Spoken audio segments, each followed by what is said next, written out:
நாளைக்கான வீடியோக்கான ஒரு ப்ரோமோ தாங்க வந்திருக்கு. ப்ரோமோ வந்து சூப்பராக இருந்துச்சு அப்படின்னு தாங்க சொல்லணும். அதாவது நம்ம தமிழ், இந்து 2 பேருமே சேர்ந்து நம்ம எழிலுக்கு சாப்பாடு செஞ்சு அசத்திக்கிட்டு இருக்காங்க அப்படின்னு தாங்க சொல்லணும். அதெல்லாம் பார்க்குறதுக்கு நம்ம சேனல் மட்டும் மறக்காமல் லைக் அண்ட் சப்ஸ்கிரைப் மட்டும் பண்ணிடுங்க.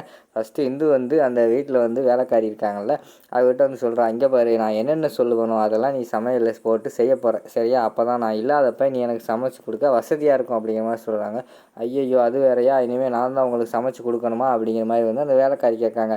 ஆமாம் நீ தான் சமைச்சு கொடுக்கணும், ஞாபகம் இருக்குல்ல, சொன்னதை கேட்கலாம் அவ்வளோதான் அப்படிங்கிற மாதிரி சொல்கிறாங்க. சரி மேடம் நான் சமைச்சு கொடுத்துறேன் அப்படிங்கிற மாதிரி சொல்கிறாங்க. அந்த இடத்துல தமிழில் அதுக்கடுத்து இந்து வேலைக்காரி 3 பேர் சேர்ந்து சமைக்கிற மாதிரி காட்டிக்கிட்டு இருக்காங்க.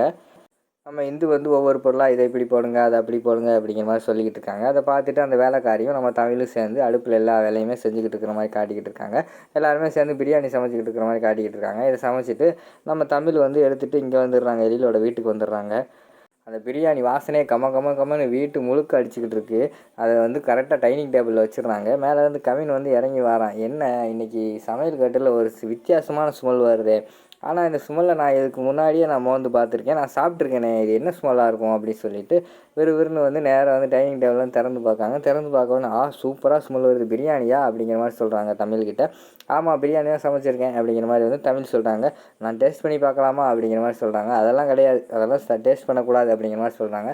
அதெல்லாம் கிடையாது, நான் சமைச்சதை நான் டேஸ்ட் பண்ணி பார்ப்பேன், எனக்கு வாசனை ரொம்ப பிடிச்சிருக்கு அப்படின்னு சொல்லிட்டு கவின் வந்து அந்த குக்கர்லேருந்து எடுத்து கொஞ்சோண்டு வந்து சாப்பிட்டு பார்க்குறாங்க. சாப்பிட்டு பார்த்தோன்னே அவளுக்கு வந்து டேஸ்ட் ரொம்ப பிடிச்சிருது. இவ்வளோ டேஸ்ட்டாக பிரியாணி இருக்கே, இது நீயா சமைச்ச அப்படிங்கிற மாதிரி வந்து தமிழை பார்த்து கேட்குறாங்க. தமிழ் வந்து ஆமாம் நான் தான் சமைச்சேன் என்னடா அப்படிங்கிற மாதிரி சொல்கிறாங்க. இல்லை இவ்வளோ டேஸ்ட்டாக இருக்கேன், நீ எல்லாம் சமைச்சிருக்க மாட்டே எப்படி அப்படிங்கிற மாதிரி சொல்லிகிட்டு இருக்காங்க.